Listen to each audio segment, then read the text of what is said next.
We're the Clausens, and we are church planters in Indonesia, in the village of Donakit, serving among the Komandare tribe. People in Donakit, they have yet to hear the gospel clearly in their own language, so that's why we're there. We're bringing the gospel. Right now we have two coworkers. We have Alis Anembe and his family. They're from a different tribe, actually, up in the Highlands, and they were reached about 50 years ago, that tribe. So they came down to present the gospel to the tribe we're in. And then there's also a young man from the village who had gone out and gotten education, had gone through Bible school, and he came back into the village, which is very unique because usually if they go out and get any kind of education, they don't want to come back and live in the village. They want to try to better their lives. So Johannes is a real asset because he actually has a heart for his people. He is going to start preaching in their language. So while we're gone this year, he's just going to be going through the Bible, just about who God is, and just kind of working his way to who Jesus is. And then when we come back, we're going to kind of work together with him and start doing some discipleship. So we originally planned to take furlough in May of 2016. Found out I was pregnant. We had to come home early. There's also some visa issues in Papua. But the biggest thing was just the last 3.5 years we've had a really hard term. We've had a lot of medical issues and just a lot of spiritual warfare in the village. And so we just definitely needed that spiritual and mental break and physical break from the village and all the weight that comes with that. Prayer for us currently, just like Amberlyn said, it was a very emotionally, spiritually, and physically exhausting time, just that we can recoup. It's been really cool to be back with the body of believers who speaks our language and who we can just interact with our own culture and just be able to refresh ourselves. We love hugs. Ellie, Amberlyn. Chase, Andrew. London.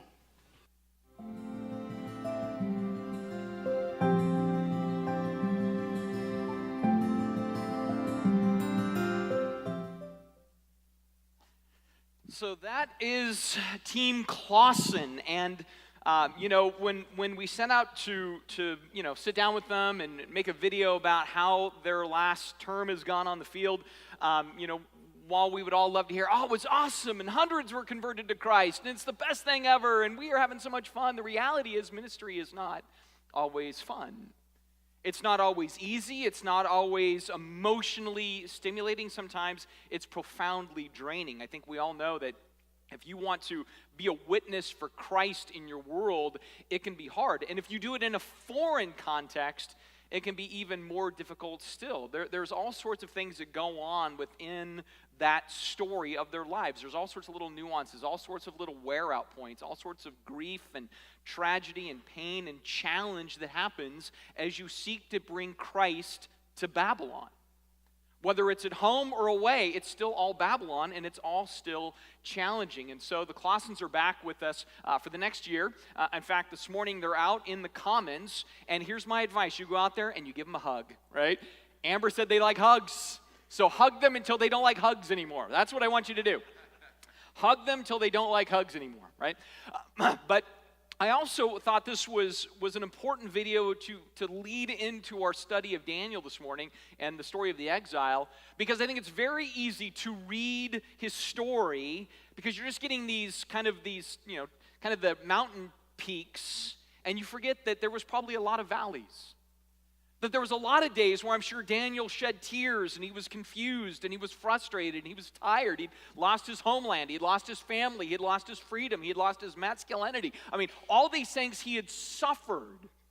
And so I don't want us to lose sight of the fact that when we read stories of these great giants of faith, that there's still the truth that there was bad days. There was painful times.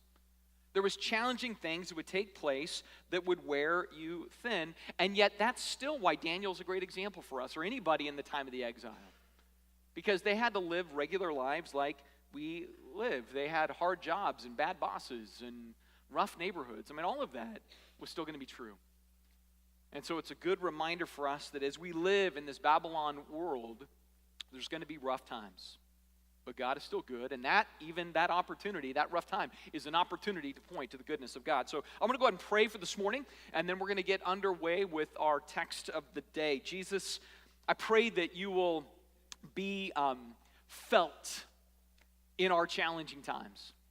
And I pray that above all else, that we will long to be ambassadors of faith and grace and tenacity, even when it's tough, even when we're faced with great opposition, that we will always point to you, that we will be unafraid and unashamed and unapologetic when it comes to what you mean to us. And we see that lesson even today as we look at Daniel's life. And again, I look and I go, man, there was nothing easy about what Daniel was going to do. I don't think that he was without fear and without some sense of worry, but he trusts you. I pray that we will do that in our lives as well, that we will be ambassadors to Babylon as he was, and that we'll be faithful to you in all things. We love you and thank you and need you in your good name. Amen. So if you are with us for the first time this morning, we are more than halfway through a series where we are looking at the Old Testament exile, this period in which the Babylonians invade the Israelites, the southern two tribes of the Israelites, and take them off to Babylon. Many people died in that particular campaign. Only the young, the elite, the intelligent, and the good-looking were spared to go to Babylon, and now they have to serve this pagan, thuggish king. It's a very painful thing. In other words, Jewish culture changed. And we're doing this because in a lot of ways, as evangelical Christians at least, I don't want to speak for all Christians, though I probably could on some of this. In our culture, most Christians believe that the culture has shifted. Most Christians believe that the United States is fundamentally going through a transformation from modernism to postmodernism, from more Christian-like to maybe less, more of a post-Christian environment. And so we're asking the question, how do we live our Christian lives in that environment? And so the exile becomes our model. And so in week one, we said the first thing about being an exile, which is what Peter calls all of his readers as well in the New Testament, the first thing about being an exile is you have to ask the question, is there something we did that put us in exile? Is there some crack that things fell through? Is there some lukewarmness on our part where God is calling us to be truly, radically faithful, but we're not always being faithful? Sometimes we get a little intermixed with our world, become a little bit earthly in our Christianity, and that needs to be dealt with. That's what happened to the exiles in the Old Testament, and I think it's important for us, even in the 21st century in the United States, to do some self-evaluation and say, yeah, have we become a little lukewarm? Did we get too caught up in earthly things? And so God is getting us back on track to spiritual things, right? So that was kind of week one. Week two, we then looked at Jeremiah 29 and said, okay, once in exile, if you're focused on God, what do you do? And in Jeremiah 29, Jeremiah says, here's what you want to be focused on. Have families, get married, have families, build houses, serve the community, do good for the city, and pray for them. Don't lose the truth of God. Keep your unique, distinctive tone and heart, but serve the place you're in. Because in the welfare of the city, you find your own welfare. And so he said, all right, so that doesn't mean that we disengage, we engage. In week three, we looked at Daniel's life in Daniel chapter 1, where then he's taken into this context where he is forced to take on a new name, which is a new identity, to learn a new education, to be surrounded by a whole plethora of new gods that aren't true gods. And yet in all of this, he continues just to humbly and graciously not get caught up in the minutia. He doesn't pick every battle. He lets a lot of the battles go off to the side until it's a point where his holiness and his purity is at stake, and then he takes a stand. But even in that stand, he's humble and he's gracious, and he asks, is this okay? And then he goes a step further and he says, and a matter of fact, I don't want to impose on you too much. How about you just watch my life and see if what I believe is true? Instead of me judging Babylon, I'm asking Babylon to judge me and decide for itself. Do I seem different because of my convictions? So it's this beautiful picture of reversing the way things are normally done. He says, you judge me. I won't judge you. You judge me, and you decide for yourself if this is legit. And so there's this blessing, and God shows him favor, and again, he's exempted from having to eat the king's food. So he has this wisdom about him that doesn't force its own, but it kind of applies in a context in which he wants to be, again, gracious and kind. Last week, what we learned is he's also hardworking. that he wants to know more than the next guy. He wants to be more aware than the next guy. He's going to be more loyal than the next guy. He has this philosophy that says, I will be so servant-oriented. I will become so indispensable to the culture that it gives me opportunity. And so that's what he does. And that's the big encouragement, I think, for us as Christians. Instead of, again, pulling out or being frustrated, we need to be the hardest working people. We need to be the go-to people. We need to be the people that our culture looks at and says, you know what? I don't agree with what they believe, but boy, they are valuable. They are smart. They are selfless. They are sacrificial. They are determined, right? That's that indispensable nature. And so Daniel does that, and he's going to earn respect because he's the go-to guy. And so he's done all of this in his life. And so it's just worked its way through. And I love this because, again, he's blending all these things. And we talked about that blended approach where he's seeking the common good, but he's also exercising humble excellence. He has this biblical worldview. He hasn't changed his perspective on what God says and what is true, but he's also countercultural. He's still different than the context that he's in. He's still a man of God in a godless society. And so he's blending all of those together to fulfill what God has for him. And so that is his mission. And so that takes us then to Daniel chapter 2, and where this has this new layer that we will add in our series today. So if you have a Bible, please go to Daniel chapter 2. We're going to start in verse 1. We're just going to walk our way through Daniel chapter 2. There will be no other cross-references today. Wow, go figure. See, I can do it if I try, all right? So we're just walking through Daniel chapter 2, and we start in verse 1. It says, in the second year of the reign of Nebuchadnezzar, Nebuchadnezzar had dreams, and his spirit was troubled, and his sleep, it had left him. Now, technically, Nebuchadnezzar has been king for 3 years. Here's how it works. The first year is your ascension year, and then the second year is year 1, right? And then the next year, which would be 3 years of technical reign, is your second year of kingship. So he's really been in control now for 3 years. Ascension year plus 2 others. Why that's important is because at the same time he's been doing that, Daniel has been in school for 3 years. So they sort of act on these parallel tracks. The king's just come to power as Daniel's just come to Babylon. The king is learning the ropes as Daniel's learning the ropes. And after 3 years, the king is distraught. He's having dreams. He can't sleep. At this particular time in his reign, he's got the outlying countries that don't want to pay taxes, right? And so he's having to send troops to extract taxes from people, and that's like the IRS from hell. I mean, they're not going to just be like, time for an audit, right? No, they're just going to hack you in half and take your stuff, you know? That's what's going to happen. But he's stressed out about it. Like, I got to go kill all these people to get stuff, you know? So the king can't sleep. He's burdened. He's thinking, what did I get myself into? Why did I want to be king to begin with? And so he's restless. He's restless. But I would add that his restlessness is God setting the table. Because he's having these dreams, and I want to be clear about this. These dreams are not generated from Nebuchadnezzar's restlessness. These dreams are generated by God. God is doing something in the life of Nebuchadnezzar. God is getting Nebuchadnezzar's attention. He doesn't understand all the pieces yet. But God, again, is setting the table. And I find that valuable as I look at this, because I would start off by saying, you never know what God is doing in the lives of the people around you that you think would never come to him. You never know what God is doing. Nobody's going to look at Nebuchadnezzar in this particular part of his reign and say, God is doing something in that guy's life. You would think there's no way that guy's ever going to believe in God. This guy's never coming around, right? But I find that's what God likes to do, and I find that that's very much the story. In fact, if you even simplified it, here's the bottom line of it.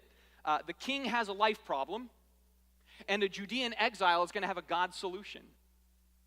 And so many people come to Christ because they have a life problem, and then somebody shows up with a God solution. So in some ways, I think the story is as simple as that. There's more complexity within, but I think the story is ultimately that simple. You never know what God is doing in the life of a person. Well, at this point, Nebuchadnezzar is going to go to the tools that he knows.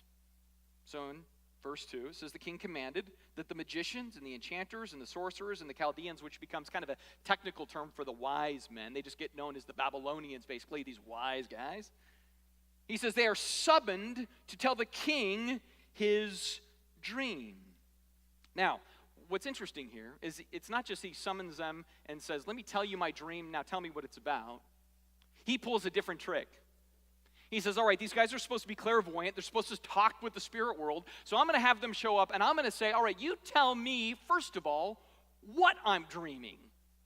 And then after you tell me what I'm dreaming, you tell me the picture and the images, then you can explain to me what it is. And his reasoning is real simple. He's like, I don't want just earthly wisdom. I want some clairvoyance. I want the spiritual insight. I want something supernatural. If these guys can't tell me what I'm seeing in my dreams, then they can't really tell me what those dreams mean.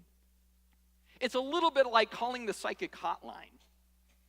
And they go, well, hello, what can we help you with today? And you go, well, why don't you tell me? You're the psychic, right? Like, you tell me why I called if you're legit. If you can't tell me why I called, then this call is over, right? That's kind of the tone he has. So he wants them to tell the dream and then tell the interpretation, right?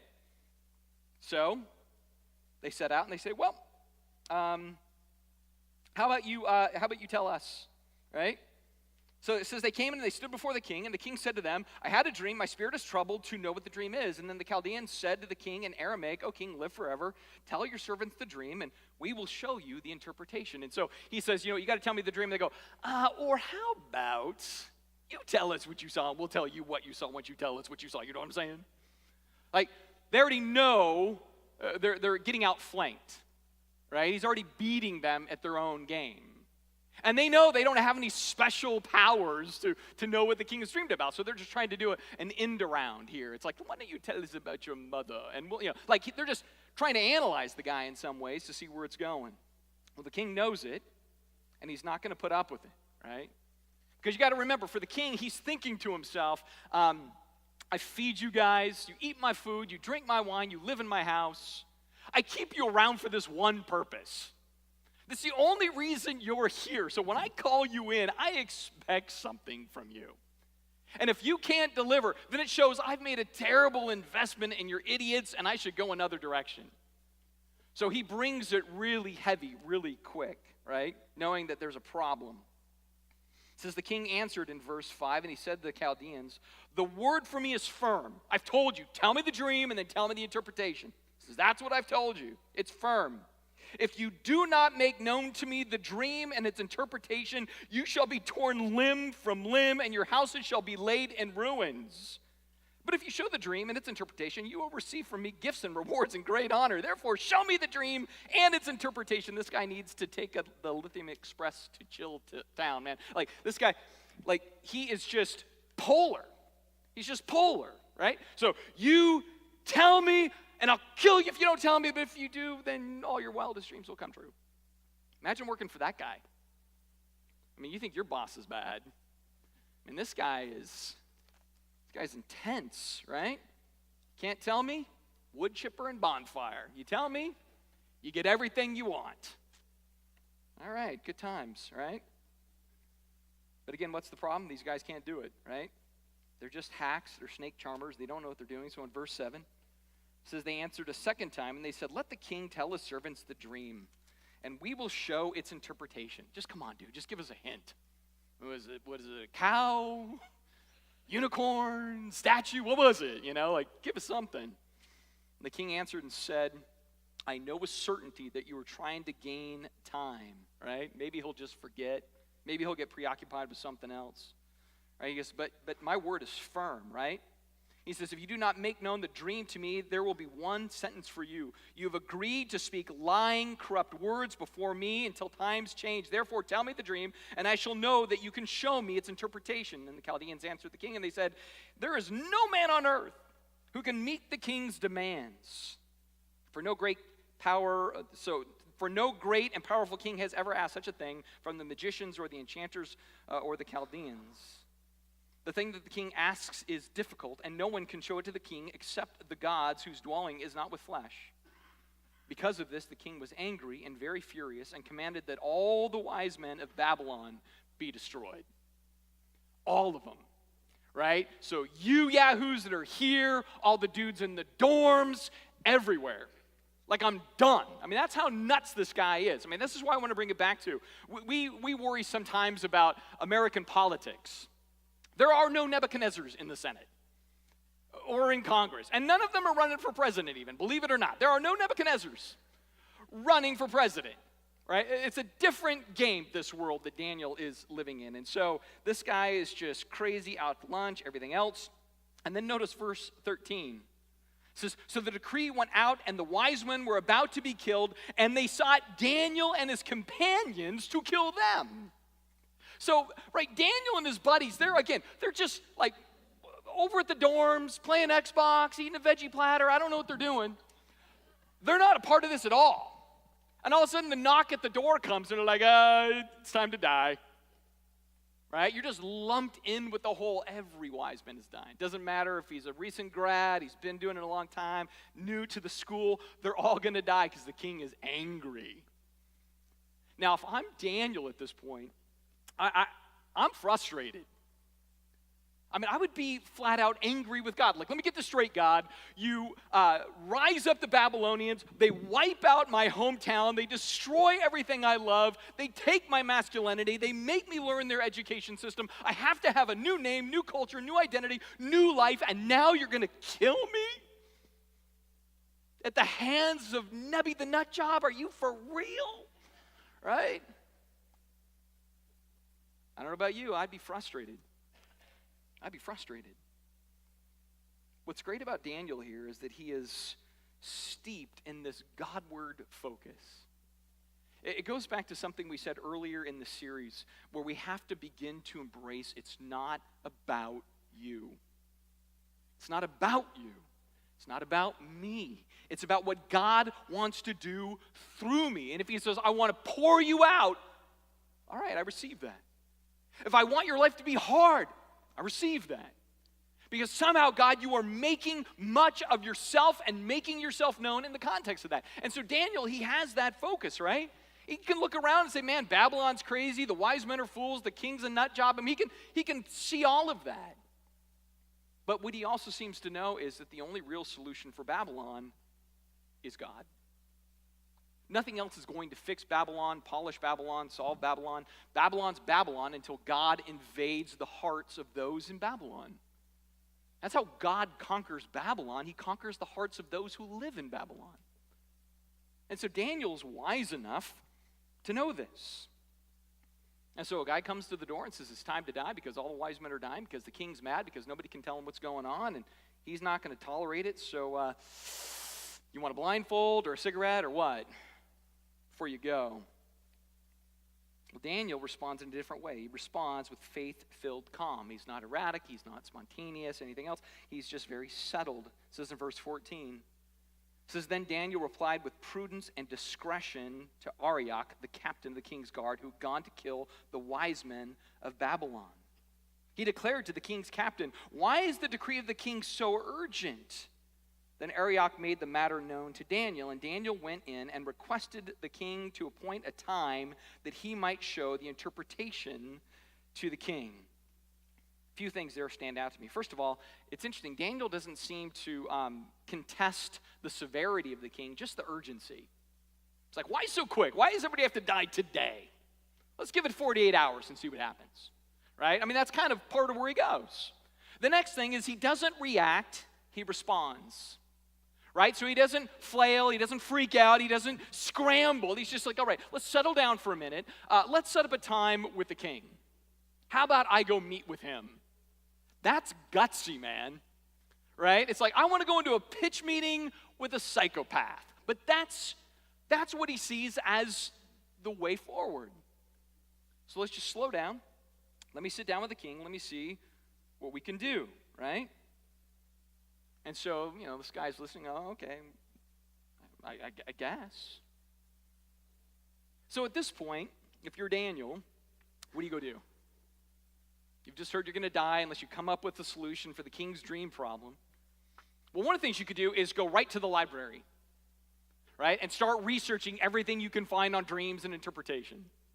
I mean, you could do that because in that world, that's what they did. They had tons of volumes on dreams and interpreting dreams. That was huge. And so he could do that. Like, I need to go find dreams and interpretation for dummies. I've got to figure this out. I got to, kind of do it that way, and then I'll start pitching ideas to the king until it comes across to the vision that he's having, and then I'll kind of capitalize on that. And I'll interpret his thing. I mean, he could do that. That's not what Daniel does.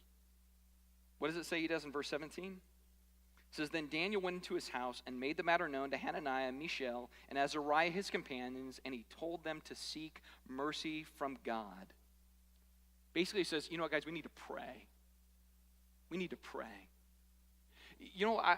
This part I really love because, again, it's so often not the place we go to. It's so often when we have a problem or an issue or a hardship or a grief, we want to solve it practically. And I'm not saying that there isn't a time and place to solve things practically, but I love the first move is, you know what, we just have to go to God. We have to seek him out. We need to be praying about this, fellas. We got to make sure that God is engaged in the process because we are not collectively smart enough to solve the king's dilemma. We need to be praying it up. And I say that because, again, when we look at the problems of our culture, we look at the craziness of leaders, we see the problems around our society, it's so easy to complain, it's easy to post, it's easy to whine, it's easy to fret. We stink sometimes at praying about it. Just praying about it. Spending more words saying, God, we seek your mercy for transformation. Instead, we bank on all the other things as though those things, these Babylonian things, are going to solve Babylonian problems. And Daniel just knows, man, we got to be praying. Right? So they just go to God and they say, God, we need your mercy. Show us something. The other reason I like this, that Daniel goes to prayer, is back in chapter 1, verse 17. It says, Daniel is skilled and gifted in dreams and visions. But he still relies on the power of God. He doesn't say, oh man, this is like my major. I do dreams, man. I got an MBA in dreams. I'm good. He says, no, I still need to pray. Still need to seek. So he has this prayer-fueled dependence. Right? Just this prayer-fueled dependence. And when I think about it in our own lives, I mean, again, Daniel's a smart guy. But more than a smart guy, he is a God-seeking guy. And God wants us to be smart. God wants us to be wise, and God wants us to be action-based, and God wants us to engage, but God wants us to, above all else, be dependent on him. And so he prays for God's direction, and he prays for God's solution. And in verse 19 it says, then the mystery was revealed to Daniel in a vision of the night. He seeks, God shows. And when God shows, what does Daniel do? He explodes in thankfulness. It says, then Daniel blessed the God of heaven, and Daniel answered and he said, blessed be the name of God forever and ever, to whom belong wisdom and might. He changes times and seasons, he removes kings and he sets up kings. He gives wisdom to the wise and knowledge to those who have understanding. He reveals deep and hidden things. He knows what is in the darkness, and the light dwells with him. To you, O God, our Father, I give thanks and praise, for you have given me wisdom and you have given me might.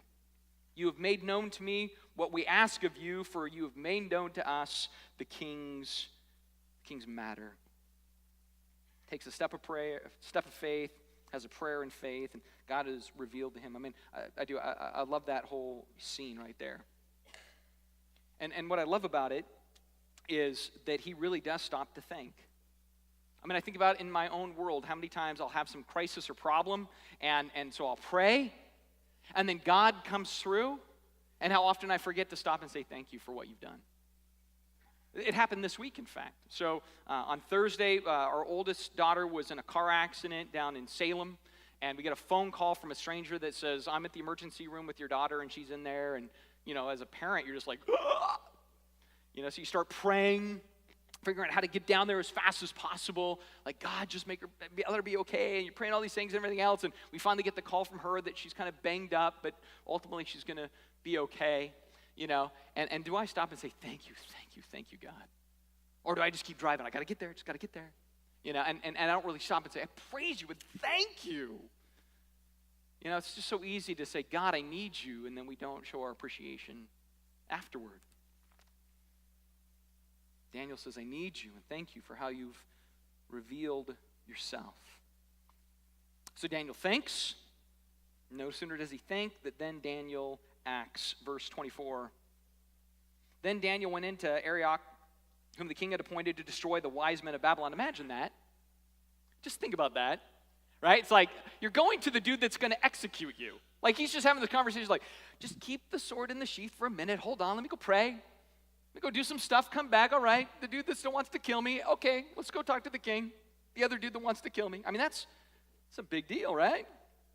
So he goes in, whom the king had appointed to destroy the wise men of Babylon, and he went and he said to him, do not destroy the wise men of Babylon. Bring me in before the king, and I will show the king the interpretation.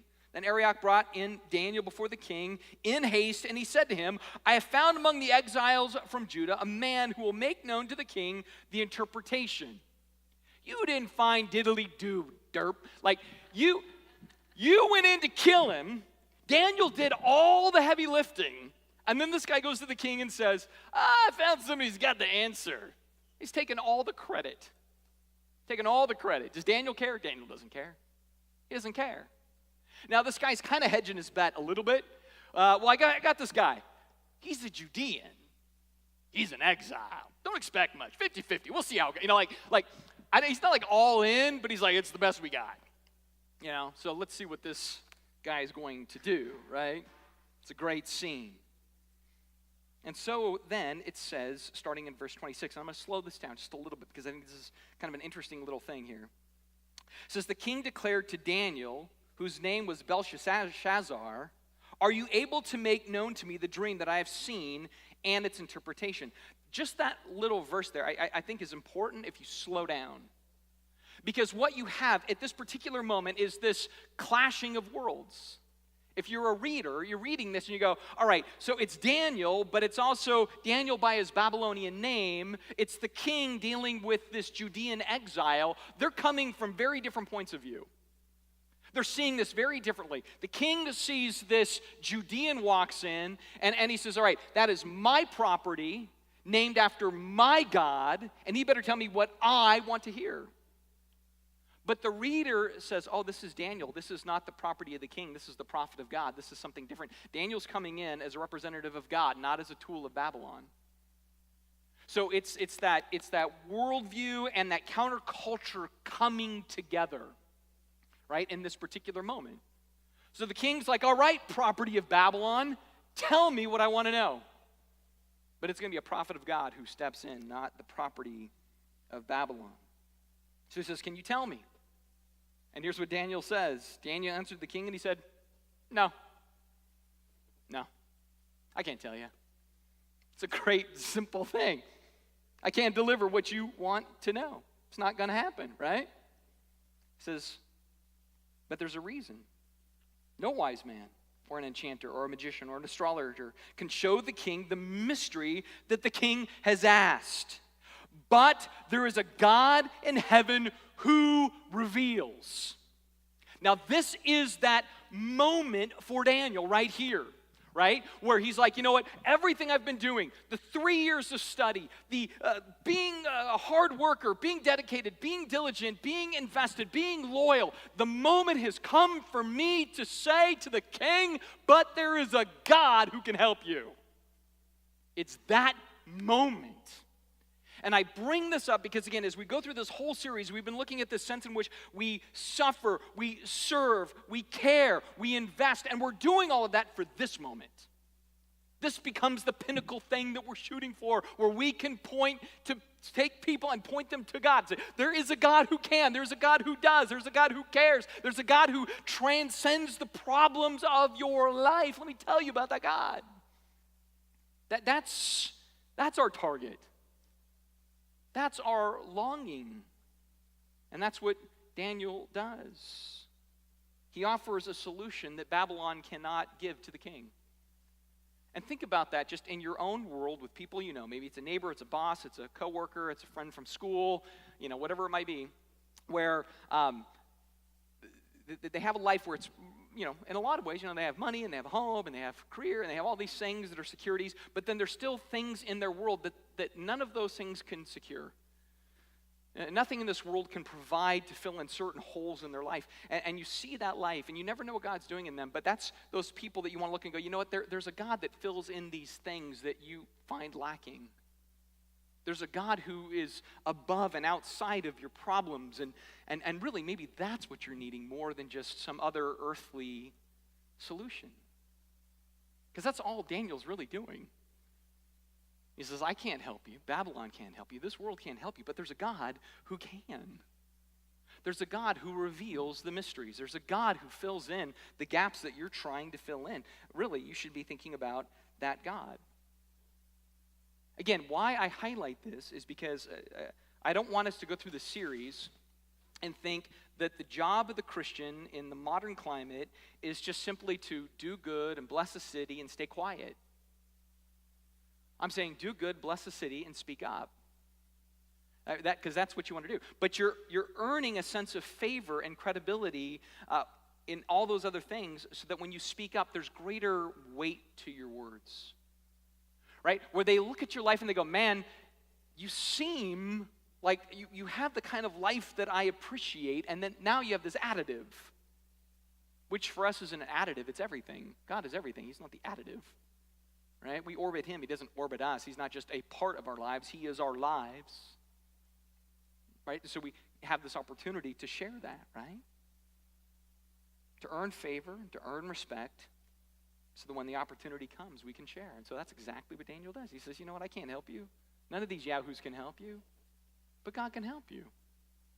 And from there, then Daniel tells the king his dream. Now, we don't really need to get into the details of the dream this morning because it's not that important. The fundamentals is Daniel says, you saw this statue. It had 5 layers to it, right? Each layer is a different type of kingdom and king and reign. But then you saw this rock that was uncarved by people, and it smashed the statue, and everything was turned to dust, and it turned to a great mountain. And ultimately, that whole thing is saying the kingdoms of the world will fall. And God will be the cause of their fall because God puts kings in place and takes kings away, and God's in control of all of those things. And so Daniel tells him the dream. And you got to imagine Nebuchadnezzar's pretty impressed. Like, all right, somebody finally got it. Nobody's going to die today, finally. Yay! Nobody's dying. It's a good sign right there, right? But then, if we go to verse 36, after he tells the dream, he says, this was the dream. Now we will tell the king its interpretation, right? So I'll even explain it to you. It says, you, O king, the King of kings, to whom the God of heaven has given the kingdom, the power, the might, and the glory, into whose hands was given whatever dwells on the earth, children of man, beasts of the fields, the birds of the heavens. He's made you rule them all, and you are that first layer of the statue. You're that head of gold. Now, this is a pretty brazen move on Daniel's part in interpretation. Because here's what he says. Here's the first thing you need to know, king. You didn't earn it. You didn't secure it. You didn't fight for your kingship or kingdom. God has put you in this place. Imagine saying that to the king that was threatening to kill you. Right? Your success isn't by your hand. That's the first message Daniel gives him. That's the first part of the interpretation. That is, again, a bold move. He doesn't water it down. Not at all. Then he goes a step further. He says, oh, and by the way, verse 39, another kingdom inferior to you shall rise after you. In other words, everything you hold dear is going to end. And the person that comes behind you is lesser than you. Isn't that great news? Right? So I want to bring back kind of the overarching point. Daniel doesn't say, all right, now's my chance to share God, but I need to do it so soft and gingerly and cautiously and affirmingly.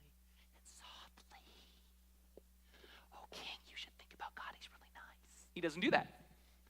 He says, king, God's made you king, and your kingship's going to end. Right? Here's the truth.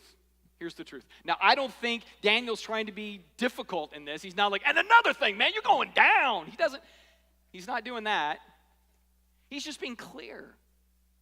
But because he's also been competent and he's been loyal and he's been invested and the king's been impressed by this guy. Remember chapter 1, he's impressed by Daniel. The king's like, all right, this guy's got something. I'm listening to this guy. Right? And so that's what I'm saying. Our mission as we seek to bring God to our culture and to share Christ in our little personal Babylon, our job is not saying, how much can we soften it so it's easy to swallow? Again, you never know what God is doing in the heart of a person. You never know. Because ultimately, the Spirit opens hearts anyway. I mean, we're not so clever that we convince people as much as God's got to be doing the work in them. So God is doing a work here, and Daniel's just sharing along, and everything is unfolding as it is. And so he says, just so you know, the kingdom eventually is going to fall, right? That's true for all people anyway, right? Everybody who invests into this world, everybody who builds their fortunes and builds their lives on the shifting sand of our planet, eventually they die. Their kingdom ends, right? This is not really that novel. Your kingdom's going to end. All people's kingdoms end if they build their kingdom in this world, right? So then Daniel's saying, how do I know all of this? It says there in verse 45, halfway through, a great God has made known this to the king, what shall be after this. He says, the dream is certain, and its interpretation, it is true. He says, God's made this known. He just points it right back to God. King, you think I'm talented? I'm not talented. God just has gifted me. King, you think I know something that other people don't know from some special thing? No, God is the one that gets the credit for this. I point to God for everything. All of my hard work, all of my labors, all of my easygoing, all of my willingness to serve you, all of it. It's just God. God has done it all. He says, that's the truth. That's the truth. On top of this, Daniel knows, you know what? God sets up kings and God sets up kingdoms and everything else. And he goes, man, so you got to start looking in a different direction than just toward kings and kingdoms. So what's the result? Verse 45. 46. See, it's that old man eyes. All right. Then King Nebuchadnezzar fell upon his face, and he paid homage to Daniel, and he commanded that the offering and incense be offered up to him. The king answered, and he said to Daniel, truly your God is a God of gods and Lord of kings and a revealer of mysteries. For you have been able to reveal this mystery. He goes from wanting to kill him to saying, all right, I pay homage to you. Again, this guy's bipolar, right? Totally bipolar. Off with their heads. Wait, no, let's have a party. You know, like, he's that. And you look at this and you go, oh, see? The king finally gets it. No, he doesn't finally get it. He doesn't finally get it, right? He shows appreciation. He shows some level of agreement, like, hey, man, Daniel's God is pretty cool. He does some pretty cool stuff. I like this Daniel and his God. But he's not all in. He's not all in here. It's a little bit like, I appreciate that God blesses me. God blesses me. I like the God that blesses me. But there's not much else really going on with the king at this particular point. And here's why I say this. You never know what God is doing in the life of a person, and you never know how long it's going to take. And there may be these moments of progress, but it's not crossing the goal line. And so the king is going down the field when it comes to his understanding of God, but he isn't in the end zone yet. Right? So he sees Daniel, he sees Daniel's God. He's not just impressed by Daniel's abilities, now he's impressed by Daniel's God. And so he pays homage to Daniel by way of, kind of acknowledging Daniel's God, but he's not all in. In fact, we get to chapter 3. By chapter 3, he's back on the kick of how awesome he is. So he builds a statue of himself, and everybody has to bow down to this so he can see how awesome he is. But Daniel's friends, Shadrach, Meshach, and Abednego, refuse to bow, and they end up tossed into the fiery furnace, and then they miraculously survive that, and the king is totally flipping out, right? In verse 28, it says, Nebuchadnezzar answered and said, blessed be the God of Shadrach, Meshach, and Abednego. Again, here he is again. Kill them all. Wait, no, their God is awesome, right? He has sent an angel and delivered his servants who trusted in him, and he set aside the king's command and yielded up their bodies rather than serve and worship any god except their own God. Therefore, I make a decree. Any people, nation, or language that speaks anything against the God of Shadrach, Meshach, and Abednego, let it be torn limb from limb and their houses laid in ruins. That's always his go-to, right? Wood chipper and bonfire. That's his favorite thing, right? He says, for there is no other God who is able to rescue in this way. So he's marching down the field a little bit more. Right? I've seen Daniel's God in action. I've seen Shadrach, Meshach, and Abednego's God in action, and it's the same God. I dig this God. Chapter 4 It says, King Nebuchadnezzar, to all the people and nations and languages who dwell on the earth, peace be multiplied to you. He's giving a decree. He says, it seems good to me to show the signs and wonders that the Most High God has done for me. How great are his signs, how mighty are his wonders. His kingdom is an everlasting kingdom, and his dominion endures from generation to generation. You go, man, this guy's starting to get it. Until verse 8. At last Daniel came before me, whose name was Belteshazzar, who is a name that is a name after my God. So he still has his God. He likes Daniel's God. He likes Shadrach, Meshach, and Abednego's God. That's a interesting God. That is a delivering God. That is a powerful God. But he still has Bel, his God. Right? And his God is a God of power and strength and destruction. His God is a God that takes what he wants. And that's really Nebuchadnezzar. And the only thing that's going to change Nebuchadnezzar is really the deepest problem he has being transformed, and that's his pride. Pride is the root of all sin. Pride is the root of Nebuchadnezzar's sin. And so God finally snaps the back of his pride. Right? And that's what you see through Daniel chapter 4. Where he says, King, you think you're awesome, you're mighty, you're having these dreams again. Let me just tell you what it is. God is going to take your life for the next 7 years, and you're going to just crawl around in the dirt like a beast, and your nails are going to go long, and you're going to be insane for 7 years. You're going to be radically humbled. What's interesting is that from 582 to 576, the records of Babylon, the stuff that we can dig up, Nebuchadnezzar has no decrees. Right? There's good reason. He's out being crazy, right? Chilling in the field like a wild man, right? That's what he's doing. And God is humbling him. Well, that finally ends in Daniel 4:34. At the end of the days, those 7 years, I, Nebuchadnezzar, lifted my eyes to heaven, and my reason returned to me, and I blessed the Most High, and I praised and honored him who lives forever. It says, for his dominion is an everlasting dominion. His kingdom endures from generation to generation. All the inhabitants of the earth are accounted as nothing. And he does according to his will among the hosts of heaven and among the inhabitants of the earth. And none can stay his hand or say to him, why have you done this? He finally is getting it. God's sovereign. God's in control. I'm not in control. My pride doesn't accomplish anything. I don't secure my life. This God secures me. And so there's this repentance. There's this acknowledgement that I have failed, and that's why his reason is returning to him. He says in verse 36, at the same time, my reason returned to me. He says, the glory of my kingdom is returned, and my majesty and my splendor, all of that returned to me. My counselors and my lords, they sought me, and I was established in my kingdom, and still more greatness was added to me. Now I, Nebuchadnezzar, praise and extol and honor the King of heaven, for all his works are right and his ways are just, and those who walk in pride he is able to humble. Right? This is where Nebuchadnezzar gets it. And what's interesting is this is the last time you read about Nebuchadnezzar. Just jumps to his kid after this.